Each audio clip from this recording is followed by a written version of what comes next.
Welcome back to Best Book Forward.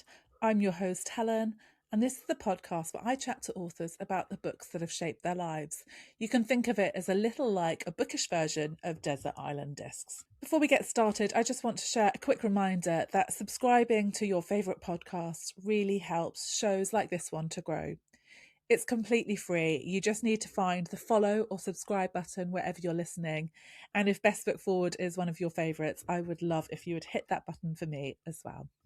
Right, let's crack on. So today I'm joined by Lucy Ashe, here to talk about her brilliant new novel, The Model Patient. The Model Patient takes us back to 1960s London, where we meet Evelyn Westbrook, a former model turned wife who finds herself torn over the life she is expected to lead. Struggling with terrible nightmares, she begins therapy sessions with Dr. Daly, but what starts as help soon becomes something far more unsettling. The Model Patient is a gripping story about identity, control, and the cost of playing a role you never chose. Lucy joins me today to chat about her writing experience of The Model Patient, including how her own experiences of therapy helped to shape the story. And of course, later in the show, we'll also dive into the 5 books that have shaped her life. So I think we should get straight into it and give Lucy a warm welcome to the show. Lucy, welcome and thank you so much for joining me today. I am so excited to be here. I'm so excited to have you here. We're here to chat about your brilliant novel, The Model Patient, which is out now. As you can see, I've been busy with my tabs on it, so I'm really looking forward to diving in. We are going to keep this conversation completely spoiler free to protect the story for anyone who hasn't read it yet. But would you like to start off by giving listeners an idea of what they can expect when they pick it up? Yes, so the excuse me, The Model Patient is a psychological thriller. It's set in London in the 1960s, and it's about Evelyn Westbrook, who is a former fashion model turned housewife. And she is in this marriage that she was very excited about, but it's actually become very difficult for her because of all the things that she's given up. She's given up her career. Now her husband wants them to start trying for a baby, and she is just not ready to do that. She's also having these terrible nightmares, so she goes to see a psychotherapist, which in the 60s was actually not the most common thing to do. So she keeps it really secret. She already has a lot of complex feelings about it, but her relationship with this therapist very quickly intensifies. She because of the sort of the transference where she's projecting her past relationships, past traumas onto the therapist, she becomes pretty obsessed with him. And this obsession deepens and deepens and deepens. He takes her deeper into those delusions until she starts to lose her grip on reality. And the novel, obviously, we're keeping it spoiler free, but there's this very unsettling question of, is she being manipulated, or is she being cared for? Yeah, it's a real kind of slow burn simmer to the climactic ending. It really is. Actually, it's a really good way of sort of describing it. And you're saying it's a slow burn, sort of simmer. And I know when you say that to some people, they're like, oh, I like things that are really sort of fast paced. With this one, though, when you say slow burn, it is, but it feels like you're traveling at the speed and experiencing it with Evelyn. Like I felt like I was with her through the journey completely, although it took a while for me to sort of understand what happened in her past. But it was brilliant and it's so compelling. Like I found it really hard to put down and actually really intense as well. I found when I was reading it, I felt really uncomfortable in places because it wasn't, as you say, it wasn't a typical thing to do to go for therapy, and her sessions are quite difficult at some points, which we will talk about in a Yeah. minute. So should we go back to the beginning then and find out where did the idea for this all come from? What was your original spark?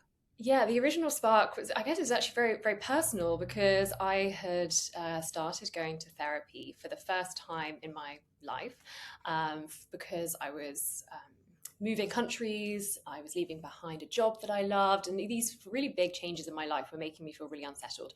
So I thought I was going to therapy to deal with those things. But what happened next, I could not possibly have imagined because what I realized I was doing was psychodynamic therapy, which is kind of a form of psychoanalysis. I didn't really know what that meant. I didn't know what to expect from it. But I had this very intense kind of transference reaction to the therapist where I was projecting a lot of my past relationships I used to be a ballet dancer, so like my ballet world, relationships with men from the past.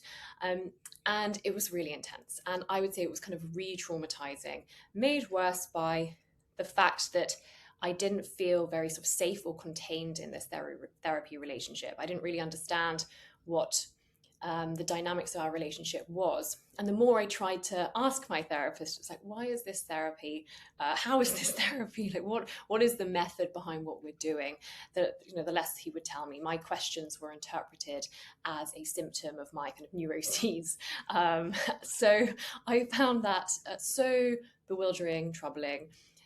And also I guess I was becoming pretty obsessed with the therapy and the therapist because of the way he's sort of very sort of silent and withholding. It makes you really want to know what they're thinking. I remember really thinking like, am I doing therapy right? What is he thinking? And he obviously would never tell me. So I turned to books, as one does when one is confused about something. And I was doing more and more reading and research into psychotherapy, the history of psychoanalysis, that sort of thing. And the idea for a novel started to emerge. I thought this really interesting, vulnerable, kind of delicate relationship between a patient and therapist is unlike anything in real life. And yet it's supposed to reflect real life. And the complication of that was really fascinating for me. So I came up with the idea for the model patient. This sort of very complex relationship between a patient and therapist. But I did want to make sure that I wasn't just writing a book about my own therapy, because no one wants to read that. That's pretty boring. So I went to the 1960s. I started doing a lot of research about that. I wanted to create a more of a historical setting, partly to distance it from myself, but partly because I felt that this would intensify some of the tensions for Evelyn Westbrook, the main character, because of the world that she's living in. So really the novel started to emerge alongside the first year of this therapy, this very intense, painful, re-traumatizing year. So I was I was living the book in so many ways in that year of both doing the therapy, writing the book, researching. It was both joyful and tormenting at the same time. That's so interesting. And that you've used your experience. I mean, I've had therapy through my life, but it's always been sort of CBT or sort of, and I feel like it's a safe place. So when I read Evelyn's story, and I said to you before we came on, I just wouldn't cope well there. I'm such a people pleaser. I would be like, what's the right answer? And I was just like, am I doing it right? But I think that's really interesting. Oh my gosh, when you finish the book, you must have needed therapy almost again to sort of recover from writing it and being through it. But it's interesting, there's sort of echoes of you and Evelyn that you've put in there. Let's start with Evelyn then and talk about her. So she is a really complex character. She's so interesting to read. Where did she come from in this sort of, when you were doing your therapy, at what point did she sort of come into your mind? And did she come in sort of developed, or did she sort of progress as you were going through therapy or as you wrote the book? Yeah, that's such an interesting question, because I guess the first chapters of a novel for me are the hardest to write, because you're really getting to know your character and developing that voice. So they take the longest, they take the most real thinking about. So I suppose her character was quite formed in my mind quite early on in the writing. But in terms of coming up with who she was, what kind of tensions that she's bringing to her therapy, her relationship with her husband, her best friend Diana, that did emerge quite gradually. And I wouldn't want to say that Evelyn is a reflection of like me and what I was talking in my therapy, because she's not. She has completely different issues and dynamics with her therapist compared to what I had with mine. But I did want to reflect this kind of, as what we were just talking about, is about when you go into therapy with sort of a psychoanalytical, psychodynamic therapist, there, especially if you are a kind of people pleaser, or if you have spent your life looking for approval, particularly for Evelyn in the 1960s, she spent her life looking for approval from men. And she is also a model, so she's she's been under the gaze, the male gaze, for so much of her life, and that's the way she understands herself. So that was a really important thing for me going in. It's like she sees herself through this lens of, am I attractive? Am I making other people like me? Am I going to get the next modeling job? You know, she's lived her childhood and teenage years and early 20s always searching for the next modeling job, which is quite a high pressure thing to do. And it's imprinted itself on her personality. So I had that with me as a driving force. And that all gets repeated sort of compulsively in the therapy sessions. And I wanted to show the way that when you do bring that sort of need to know if you're getting things right and, you know, are you being likable? If you are bringing all of that with you to therapy, it will play itself out, particularly if the therapist isn't giving you any validation or feedback or reassurance. And in some ways, that's probably better as a form of therapy, to actually be put in that place of discomfort and be sort of forced to work through, like, why is it that I always need to know, like, what someone else is thinking, and am I getting things right? Why am I valuing myself so much based on other people's opinions? But it's a really difficult thing to do, and it's especially in the intimacy of the therapy relationship. It's very jarring, it's very shocking. There's a point in the book quite early on which is a reflection of something that happened in my therapy, when I was talking about how difficult I was finding the therapy, particularly the instructions that the therapist gave me. He said, in psychodynamic therapy, you need to say exactly what you're thinking without moderating it.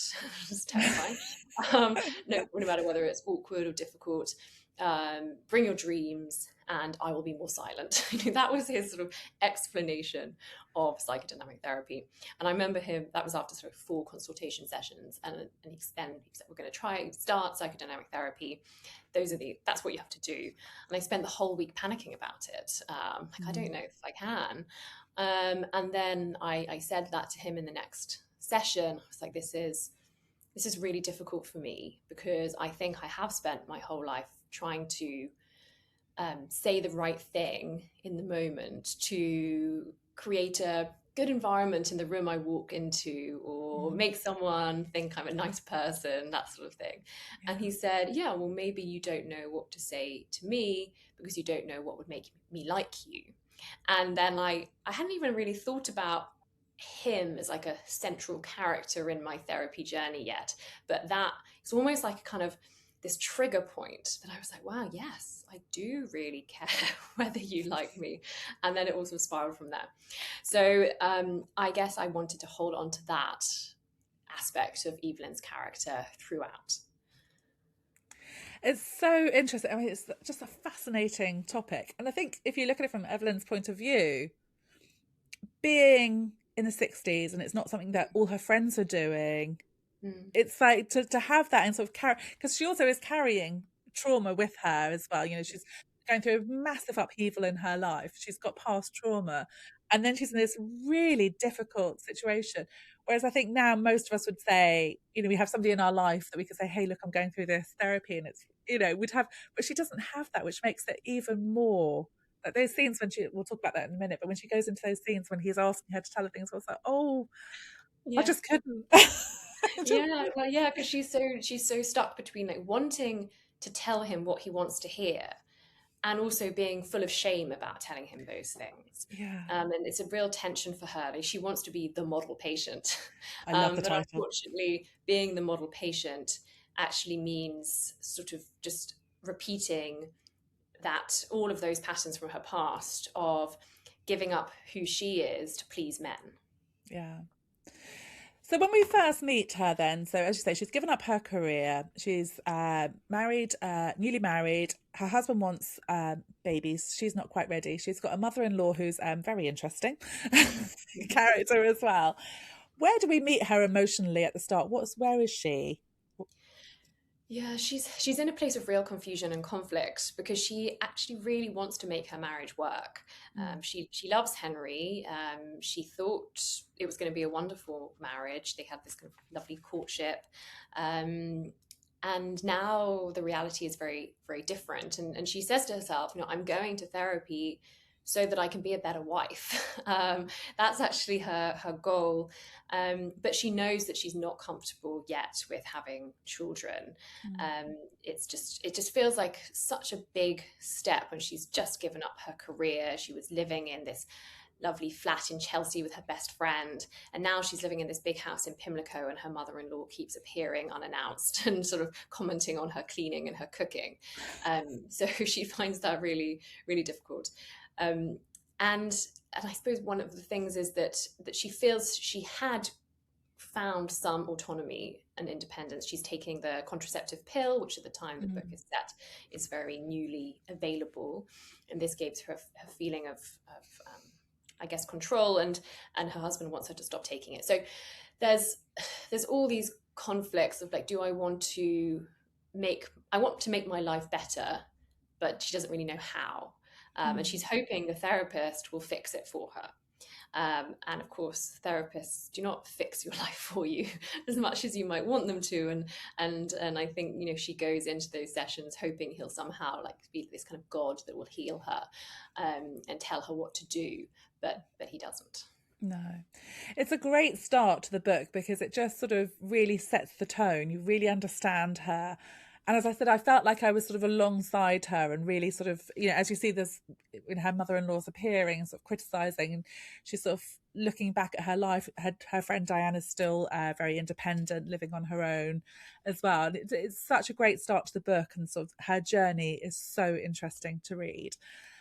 One of the things I did love, which you just touched on there, is this sort of setting, both in the time and the place, like 1960s London. And I hadn't sort of stopped to think about it too much about what it would have been like for women to sort of take control of their own sort of reproductive health in those days. It's so interesting. What was it that drew you to that time? Was it specifically to have that sort of opening to talk about? Yeah, I think I was really drawn to writing a novel in the 60s. Do I really can't remember why. I think maybe I read something recently, or I'm not sure, but I think I got stuck on 1963 and really found that time period fascinating. I love researching the fashion, the music, the food, the weird cocktails, and then the contraceptive pill was so important for the setting. And I think I probably sort of worked back a bit from there, because I was like, okay, well, then the contraceptive pill became available on the NHS in 1961. So I need her to have been taking it for a bit of time. So it's like something that's very comforting. It's like a familiar thing for her that has given her a sense of control. So the book is set in 1963, but that research into the pill was so informative and eye-opening for me, because I think I just sort of assumed 1960s contraceptive pill, sexual revolution, swinging 60s, like, oh wow, isn't this wonderful? But the reality was very different, that this pill was not available for everyone, and there was a lot of very taboo attitudes to it. And there had been a huge amount of debate in Parliament about whether it should be allowed on the NHS. There were some articles that I found. It was like sex on the state, the pill providing this promiscuous life for women. It was at the doctor's discretion whether they prescribed it. And it was supposed to be, to start off with, only for those who needed it for health reasons. And of course, that's such a vague comment to say, they for health reasons of not needing to get not getting pregnant. It was pretty much impossible to get it as an unmarried woman unless you had a really sympathetic doctor. But even for married women, some doctors required the husband's permission. So it was, I felt that the contraceptive pill for me, it was like a symbol of both change and autonomy, but also of how difficult it was to let that happen. The resistance from so many sort of conservative sectors, sort of holding on to the control over women's bodies, even though the pill was available. That's something that really struck me when I was reading, actually. It's particularly when you think if you were married, you had to ask your husband for it. It's like, it's just, but I said to you as well, like, reading it today, it's a historical fiction, but obviously women's reproductive health is back on the table. Rights are being questioned again. So it sort of made it sort of feel less historical and quite current in a sort of strange way. How did that feel for you to sort of explore what was happening in the 60s in light of what's happening today? Was it quite difficult for you? Yeah, I had that feeling throughout. I mean, I live in America at the moment, so Right. that's even more pressing, I think. And it just made me feel this sense of urgency that we remember how important this contraceptive pill is, Mm, and to even consider controlling that just feels terrifying. It feels that it's the first step on, well, it's not even the first step if we think about what's happening and to these mm, controlling of women's bodies, but it's so dangerous to go mm, down that um, that line. And I suppose one thing that I've been finding quite unsettling is this narrative that you do see in America, particularly from sort of conservative, right-leaning groups, and also social media, the kind of trad wife movement. mm, This fear that the contraceptive pill is somehow like a sinister feminist conspiracy, mm, and that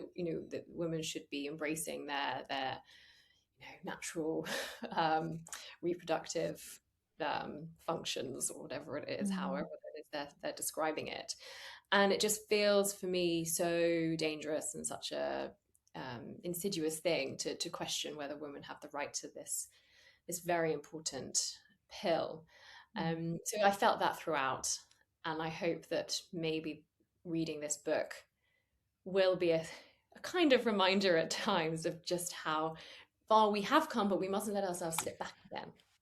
That's what I was thinking when I was reading it. I was like, you do sort of think how far we've come, but you think if we were to go back, it would be such a huge fall back. Like it's, and to sort of see these women having to, what they have to do to be able to take that control is really shocking, and it'd just be horrendous if we found ourselves back there. It would be a Margaret Atwood Handmaid's Tale thing, which Yeah.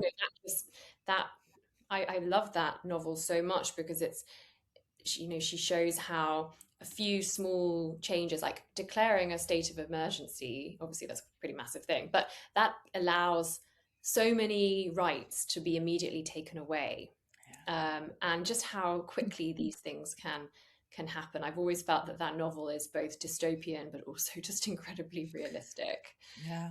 Yeah. It's one of my favourite novels actually. I've read it in my 20s, my 30s, and my 40s several times. And every time I read something different. But every time I read it, and I read it I think last year, I was like, it's getting more realistic. Yeah, Scarily that's every time I read it. And I was like, it should be becoming something that we're like, oh my gosh, can you believe people ever thought like that? But it's like we're yeah, inching it. It's almost like she's an oracle looking forward to what we're seeing scarily.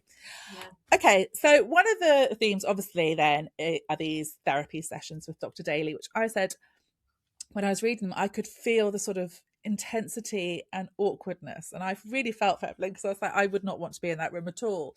But I loved how you wrote it because it felt really real, and I felt like I was experiencing what she was experiencing. So I'd love it if you could talk to us about how difficult it was for you to sort of frame those scenes. Was it lots of redrafting, or was it sort of pulling back from your memory of your own experiences? Yeah, I do think that it would have been impossible to write this novel without having been through the experience I went through, because Mm, I could not have imagined the type of conversation that Evelyn has with Dr. Daly.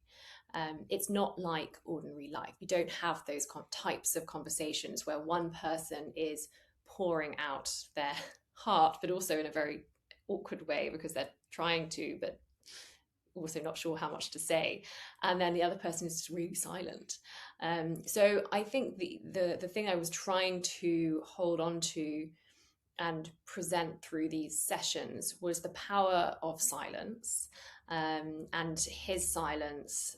And if someone is really silent when you want them to speak and you want them to give you reassurance, validation, just, sometimes just like, yeah, that makes sense, yeah. just a little thing, then what is said, the few words that are said, or the body language, or the placement of the two people in the room become hyper important.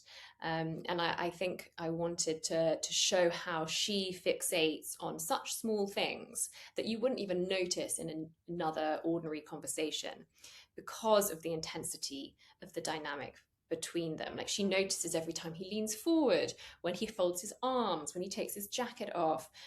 She wonders how she should be sitting, like where should she put her hands. She thinks about like what she's going to wear to each appointment and how it presents her. And yeah, every tiny little detail has significance. So they did take quite a long time to write because of the importance of each word in the Mm-hmm. conversation. But I was drawing on, I guess, the essence and the atmosphere of my own therapy sessions. Like, there's no like repeat of actual sessions, thankfully, in there. And also because Evelyn has very different issues to what I was bringing to therapy. But I would say that the atmosphere in the room is similar to what I experienced. It's written so well, because I mean, I found myself sort of wanting to squirm a little bit when I was reading. I felt really uncomfortable. And I was thinking afterwards, I mean, obviously I read the book, but I was like, I'd love to know, I might go and listen to the audiobook, because I'd love to see. Have you listened to your I have. audio? It's really good. I Yeah. bet. The I audiobook is bet. excellent. I don't always listen to the audiobooks, or like much of them, but this one, I couldn't stop listening. It's kind of embarrassing about your own book. No. It's great. I love this book. So, Yeah, I bet it goes over really well, because I was also like, it'd be great to see it on screen as well, to mm. sort of watch that sort of going on as well. So hopefully that would happen as well. But I must go and listen to the do they use a lot of silences in the audiobook in the sessions? Do they I sort of think have? not too much, but I think because the silences are written in to the Yeah, sentences, and yeah, often it's like there's the silences is there while I'm describing Evelyn's like physical reaction to the yeah. silence. Oh, it's brilliant. I'll have to go and listen to it. Okay, so something that Evelyn's bringing to her therapy sessions are these horrible nightmares that she's having that are really disturbing for her, about snakes, which for me is also just no, no, thank you. I used to be obsessed with. I had like a dream dictionary, and I'd wake up and like look up my dreams and sort of see what they all meant. So I'd love to know, was that something? Did you research into something that was significant? Obviously, I was just thinking about spoilers, but did you find anything that was sort of significant that you could bring through from your research to make these dreams for her? Yes, so I had never really been interested in my dreams until my therapist said, keep a dream journal, write them down, and bring them to our sessions. So, being, very compliant, I did so. Um, and it's interesting, as soon as you start um, like having that dream journal and writing them down, it's amazing how you remember them. Mm. And it becomes like very common to remember them. I was remembering them every night, whereas before I don't think I had remembered any of my dreams. So I became interested in that and exploring them with my therapist. I also read this fantastic book by Alice Robb called Why We Dream. It sort of goes into the Mm. science behind it. And that was fascinating. And yeah, the novel starts with the prologue is her nightmare. It's like she has this nightmare on repeat, which is what's so unsettling about it.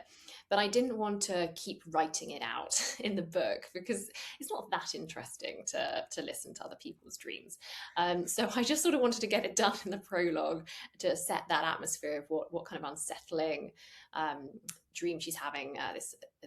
She imagines that she is sort of being sort of swallowed and then transformed into a snake, which is a very typical dream image, the symbol of the snake.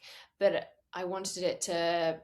It sort of represents so many different things. It's like the weight of the patriarchy. It's a very phallic image, Mm. but also she's drawn to that snake. There's something monstrous about it that I think she's afraid of in herself. She's like, "Am I this demon, monstrous figure that is, there's so much rage, I think, within her. It's like a kind of inner rage that she's never been able to express, about all the trauma and all the things that have happened to her in her past. It's there sitting within her, and it comes out in the form of this snake. So that's why I guess I started with that. But she then becomes quite obsessed with like reptilian creatures. So Evelyn is an artist as well as a model. She makes jewelry, and particularly she loves jewelry that has like snakes and spiders and reptiles and different creatures on it, mermaids, that sort of thing. When I was writing the book, I read this incredible book by Sarah Clegg about, it's like 4,000 years of sirens, serpents, and succubi, and it's like a kind of social history into those kind of demonic female characters and how men have used those characters as a way to control women, but also women have like found their own power and voice and kind of demonic energy through these creatures. And that really, I feel like she's trying to, well, sort of what happens throughout the novel is that her relationship with the dream starts to change. It's so interesting. Do you know when you said then about people's dreams, like not being interesting? It's nothing worse when you're like, I had a terrible nightmare, and you just like start saying, you're like, actually, it's really not that scary at all, or not that interesting. I do, because I have really vivid dreams a lot, so I'll quite often wake up and as I'm starting, I'm like, yeah, it's not interesting. Don't worry about it. Well, I used to tell like some of my dreams to my therapist, but it's interesting that which ones you choose to tell, because there's a choice being made there about. But I also found that he would often interpret the dreams as being about him. Oh, really? Yes. And sometimes I'm like, maybe not. So, That's so interesting. It's sort of hard for them though as well. Well, let's talk about that. That's sort of because that's the theme of the book. This sort of blurred lines and sort of power between. Because actually, as you said, that it's like, yes, obviously they're trained and have lots of experience, but it's so interesting, isn't it? There's sort of power dynamic between the two. Like you've had somebody who's very vulnerable in there. So could you talk to us about the sort of research you did into the therapies and about the sort of potential abuse of power in these situations as well?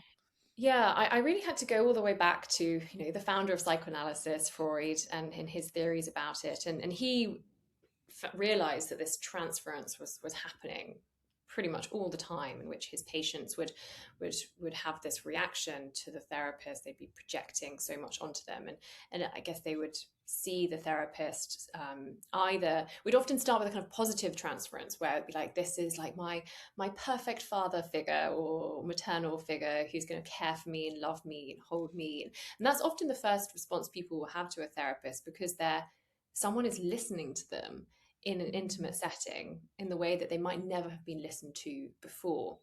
But as the therapy goes on, what often happens is all these much more difficult emotions start coming up, and the transference will shift into perhaps hate. You might start seeing them as actually the very troubling father figure, or controlling mother, or abusive lover, and sort of projecting that onto them.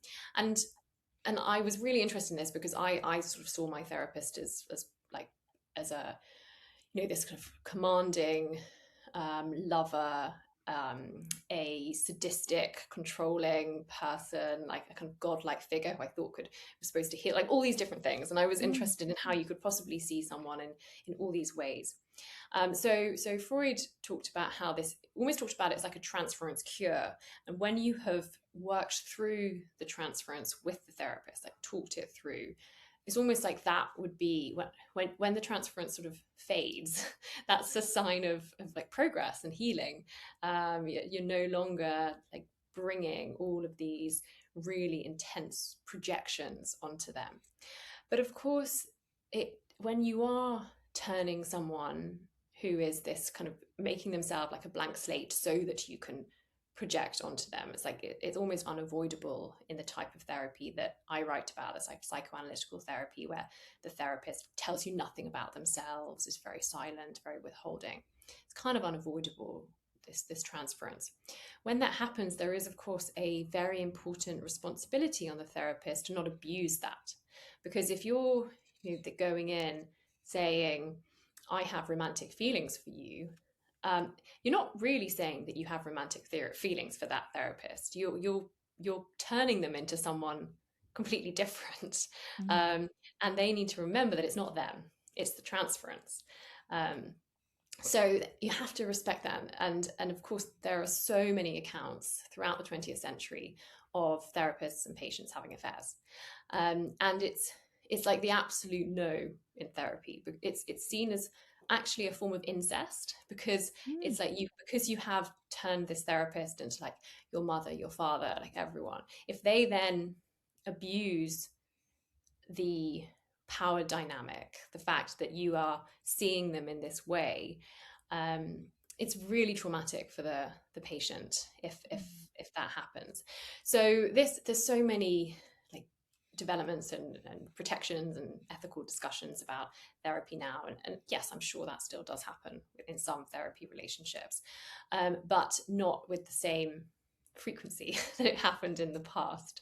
Mm. So I was interested in that. I did a lot of research into the relationship between therapists and patients and the delicacy of that power dynamic, the responsibility of the patient.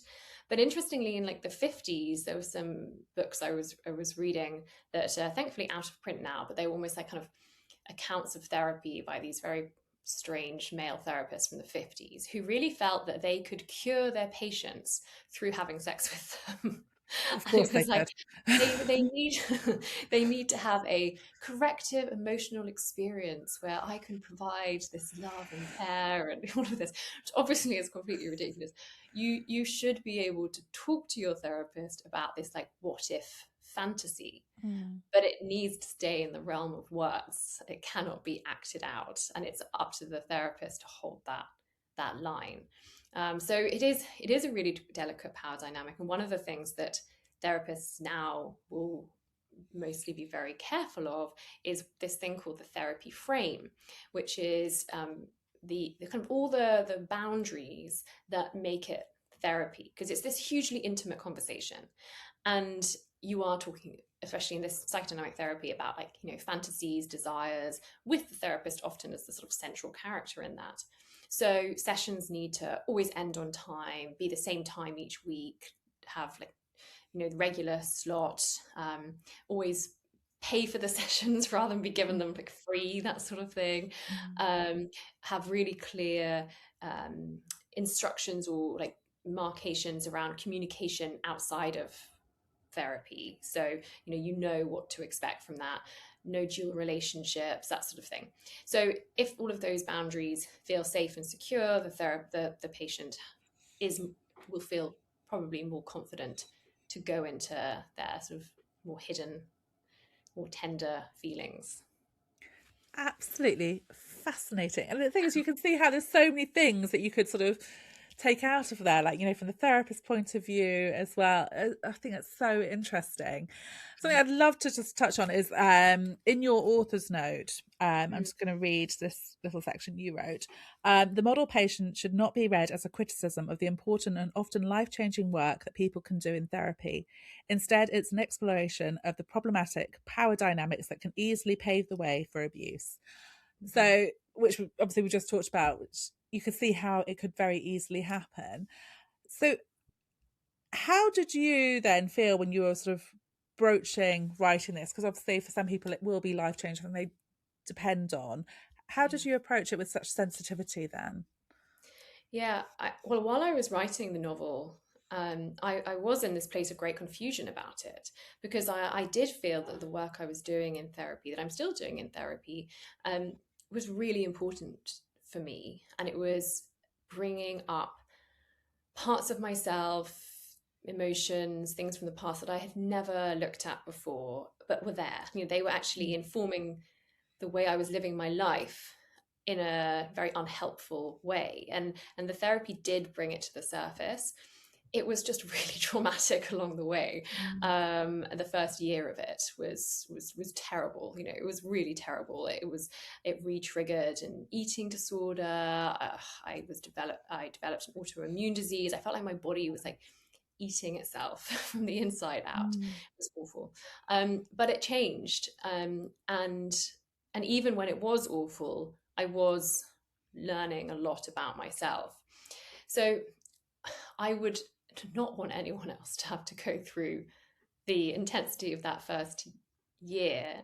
I think, unfortunately, a lot of people do go through that experience. I think it's important that there's more sort of feeling of safety in the relationship first. I think I jumped in way too fast, and my therapist didn't help sort of support and provide like a very clear therapy frame for me. I didn't really know what I was doing. Um, I didn't really understand the work we were doing. So I certainly feel that there could have been, for me, more support, rather than just um, the digging up of everything. I felt like everything was sort of shaken up and unsettled. I remember using the metaphor once to him that I felt like I went into therapy as like a really badly knitted jumper, and I came out of therapy as like a tangle of wool. Like it had all just, completely disintegrated. And then gradually over time, I felt like I've been able to re-knit that jumper into something a little bit different and a little bit less chaotic. So I think therapy is so important. I think anyone who says I don't need therapy is in denial. So, but of course not. It's a really hard thing to access. It's expensive if you pay for it privately. The NHS offers very little for people, and usually that's a very short course that they can have, which will be useful for things like coping mechanisms, learning strategies to help with the difficult things people are experiencing. But to do long-term therapy that allows you to really uncover patterns of behavior that repeat themselves, that you've been living with your whole life, it's hard for people to access. And in some ways, I feel very fortunate that I have been able to access it, even though it was so hard to start with. Yeah. Well, that's the thing. I mean, I always say it's so hard, sort of, because you could keep things sort of, well, you think you can keep things sort of tucked away nice and neatly, but they have their way of sort of creeping into your life until you deal with them. And it is incredibly hard to sort of look back at things that, have bothered or troubled, but it's the only way to sort of take that step to sort of find a way to live with, heal, or whatever it is. So the model patient is a psychological thriller. It is a brilliant read. It's thought-provoking. There's so many themes in it. I loved it. But what is your hope for it, Lucy? Other than it being a great read, what do you want readers to feel when they finish reading The Model Patient? Yeah, I think first of all, I hope they enjoy it. I hope it is a fun thriller. It really does take you on a journey. But I hope it also will encourage a way of looking at therapy, perhaps in a way you've never looked at it before. I hope it won't put people off therapy. I hope it might actually be like, oh, that sounds really interesting, terrifying, but interesting to go on this journey through your unconscious. I think there's something really compelling and creative and enticing about being given a space to really delve into your unconscious. So I hope it'll open questions about that. But yeah, mostly I hope it'll be an interesting conversation starter about unreliability in our interactions with others, and help us to, certainly as I was writing it, I kept thinking about ways in which I might project onto other people insecurities that I am feeling. I guess the most simple example is like, you walk down a street and you wave at someone and they don't wave back. Does your mind immediately think they hate me? Yes. Or do you think they're probably not wearing their contact lenses today? It's that, and Evelyn is obviously stuck in that, where she Yeah. thinks that she's being manipulated by everyone in her life, and I think that is an interesting conversation starter, I hope. Yeah. It is. It's a brilliant read, really interesting. I absolutely loved it. So do grab a copy. Okay, so we're going to move on to talk then about the 5 books that you've picked. But before we do, just to remind listeners that all of these books and the ones we've already mentioned will be linked in the show notes. They'll be nice and easy for you to find. So, Lucy, how did you find picking your 5? Was it easy for you? Not easy. No, No, not. no, it wasn't easy, but I guess I kind of went through books that at different points in my life had a significance, rather than trying to be like, what are 5 books right now that I would, absolutely love to read again. So Yeah, they're very different, aren't they? Because you could have lists for everything. It's like when I get going, I'm like, and this one, and this one. So, okay, let's start then by hearing about your first book choice. yeah, so my first one is The Northern Lights by Philip Pullman. So I read this when I was a teenager, but I think it's had significance in my life, throughout at different points in my life for different reasons. The fact that it's set at Oxford, both the kind of the real Oxford world and also the parallel world. Oxford University was where I met my husband. So, Oh, and we both loved the all the Philip Pullman books, and we both particularly really loved the character of Lyra, the way that she's driven by the power of the imagination, kind of dreaming big, and also she really doesn't let authority figures make her feel small. So we were both so drawn to her character that we had a baby 8 months ago, and we named her oh, Lyra. oh, So lovely. so that's why it's very important to me. Oh, that's so gorgeous. I love that. That's so nice. Um, Gosh, the only thing I ever had was like I had a cat called Mr. Tumnus because I love the Lion, the Witch, and the Wardrobe. I couldn't call my son that. You know what's even more special about this is that a friend of mine came to visit me in New York when Lyra was probably about 6 months, and she had a gift for me, and it was Philip Pullman's latest book. And I opened it up, and it had she'd managed to find a way to get him to write a note to my Lyra in it, and he'd start it with "Dear Lyra," and then in brackets "the real Lyra," as in like not the fictional Lyra. And it was just this beautiful note about like following your dreams, etc. So special. That's given me goosebumps. What a gorgeous gift. Yeah, That's so nice. so lovely. It's a beautiful name. It is Yeah. such a beautiful name. His book sort of passed me by for some reason. So this was actually picked by Beth O'Leary before, but my Mm. daughter and I have started doing, she's 13, we started doing budgie reads together, and she asked me about this the other day, and I was like, I'm so excited. So we're going to start reading them together. So I'm really looking Oh, forward to doing that. It's so lovely that you and your husband have that same love for it as well. I love that. yeah. What a Yeah. special book. Yes. Okay, so let's hear about book number 2 then. Yeah. So this one is Ballet Shoes by Noel Streatfeild. And yeah, I it's one of the first books I remember kind of reading independently, without my mum reading it with me. I mean, maybe that's a completely made up, but that's what I seem to remember. Um, and so I used to be a dancer. I trained at the Royal Ballet School, Yeah. and this book just really captured my imagination. It inspired my love of dance. I think also the three sisters, Pauline, Petrova, and Posey, their relationship was just it was just wonderful to read it. I think it really, yeah, fired up my imagination.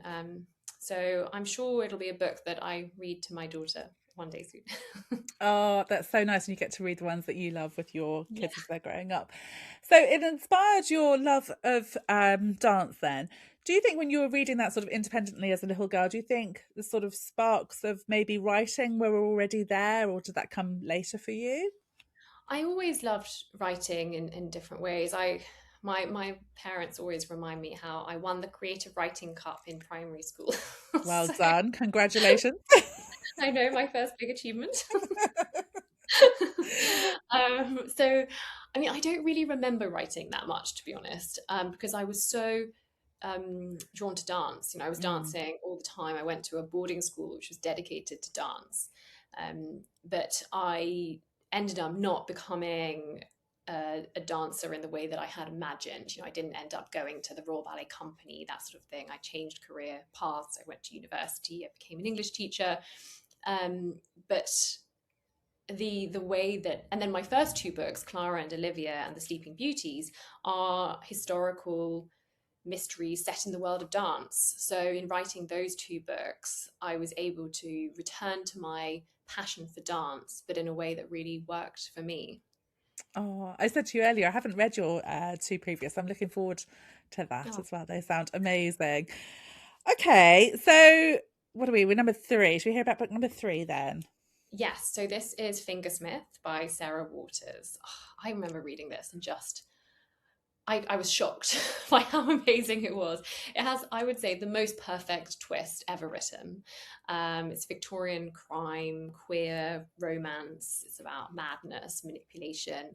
It's um, it's just the most perfectly researched historical detail, while also being a page turner. And I think reading that book was very informative for my own writing. I think I read it probably a few years before I wrote my first book. Clara and Olivia, because it really showed me how you can do multiple things at once in a book. You can be writing this intricately researched historical novel while taking your reader on this kind of wild page turnery ride, and I just loved it. It's such a great book. It's one of those books where I don't know when I read it. I remember being torn, like torn to it, just could not stop reading. Loved it. And I remember being like, oh, but I cannot remember what the twist is.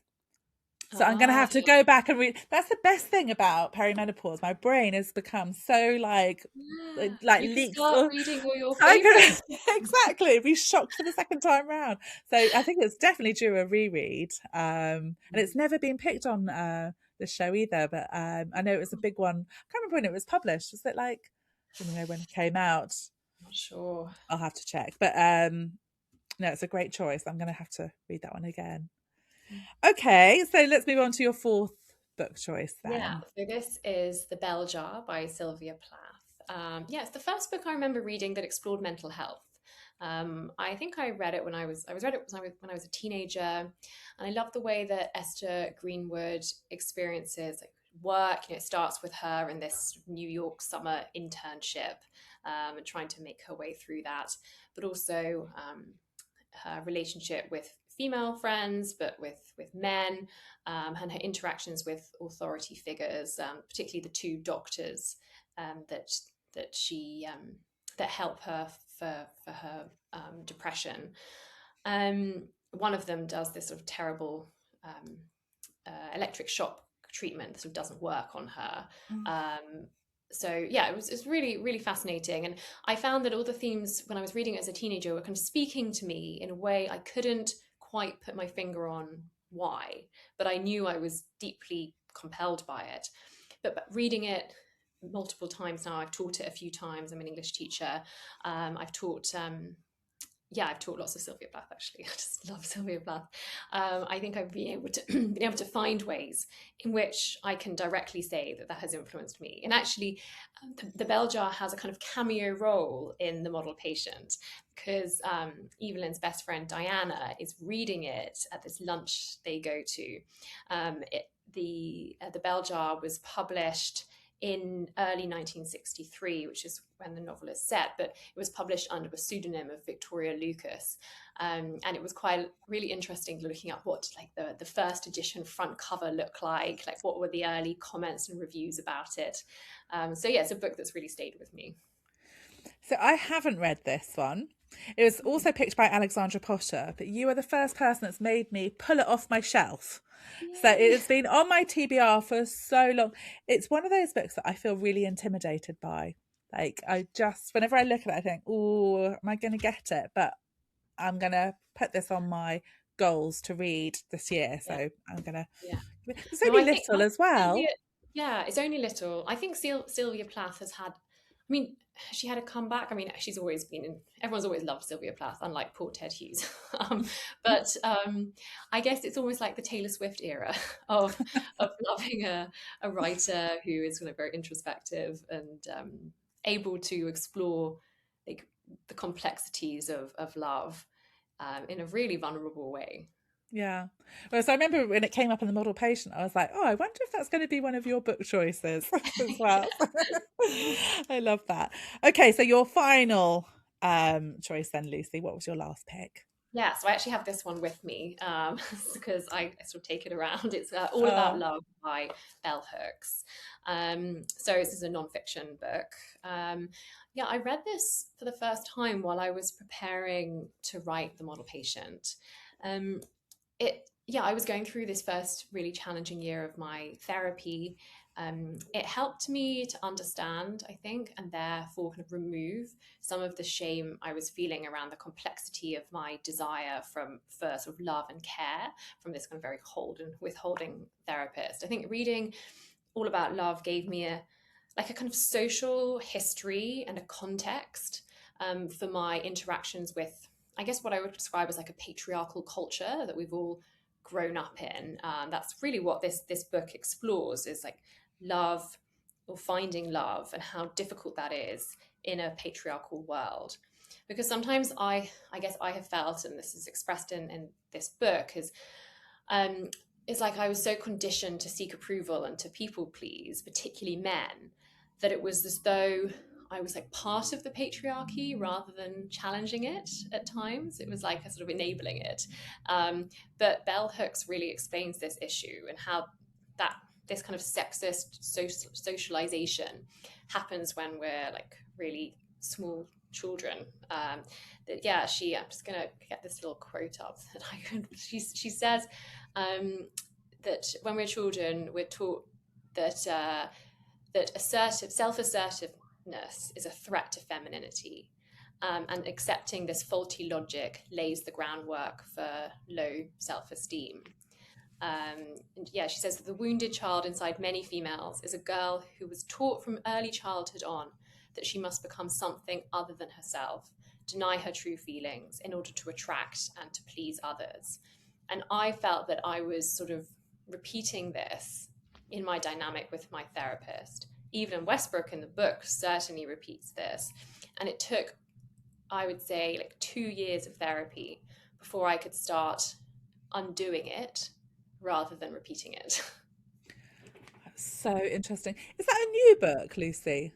No, so this was All About Love was yeah, 2000. So Okay. Do you know, it's so yeah. funny because yesterday I was at a group with some women and we were talking about this. We were all talking about exactly this issue. So I'm going to actually send this book to everyone that I was chatting to yesterday. I'm going to get that. Is it essays or is it just, sorry, was it It's not? yeah, it's non-fiction, but it reads a little bit like essays. It's sort of Right. her philosophy on love, and takes you through the sort of different stages of a woman's life, and Mm. relationship dynamics. There's a trilogy of books. The next one I think is called Communion, which is also excellent. But All About Love, I think, is yeah, it's probably the most famous one. I'm definitely going to get that, particularly as a mum of a daughter as well. I think that's sounds like a must read. Yeah. Okay, so I know it was hard getting it down to five, Lucy, but if I said you could only read one of those books again, which one would it be? Yeah, so hard. I think it would be The Bell Jar. Okay. Um, Even though I've read it many times, I always find something else in it that really resonates. Maybe because with Sylvia Plath, her writing, I love so much. Like her poetry collection Ariel.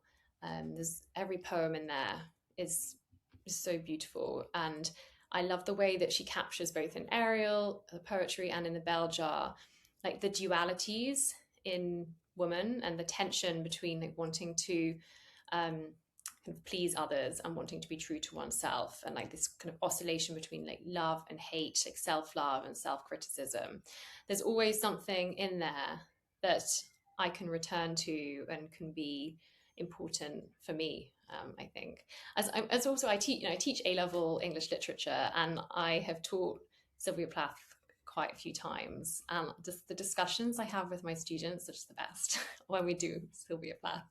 So Oh, I yeah, love always will go that. back to I love that when it's a book that you go back to and always you still love it and you pick different things. I think that's just a sign of such a great book and a book that's made for you as well. So, yeah.